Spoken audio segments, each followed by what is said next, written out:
চলেন সবাই মিলে আমাদের চলচ্চিত্রকে বাঁচানোর জন্য শেষবারের জন্য একটু যুদ্ধে নামি। পরবর্তী যারা আসবে অন্তত তারা যাতে আত্মহত্যা করে স্বপ্ন দেখে চলচ্চিত্রে আসতে পারে।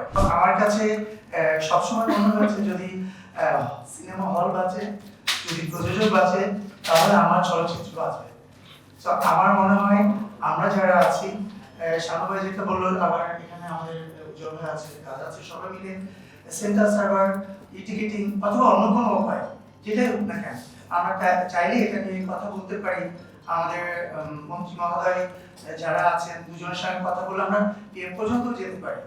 সো আমরা চলেন সবাই মিলে আমাদের চলচ্চিত্রকে বাঁচানোর জন্য শেষবারের জন্য একটু যুদ্ধে নামি। অন্তত আমার স্বপ্ন হয়তো বা ভাঙলো, বা আমাদের জেনারেশনের স্বপ্ন হয়তো বা বন্ধ হয়ে গেছে, পরবর্তী যারা আসবে অন্তত তারা যাতে আত্মহত্যা করে স্বপ্ন দেখে চলচ্চিত্রে আসতে পারে। অ্যাকচুয়ালি আমরা সবাই এখানে কিন্তু সবাই আছি শুধু ভালোবেসে। আমরা অনেকেই জানি যে আমরা নিজের মনকে জিজ্ঞেস করেন, আমরা কিন্তু অনেক ভালোবেসে আছি চলচ্চিত্রে। সো চলেন আবার সবাই মিলে একসাথে যুদ্ধে নামি চলচ্চিত্রকে শেষবারে বাঁচানোর জন্য।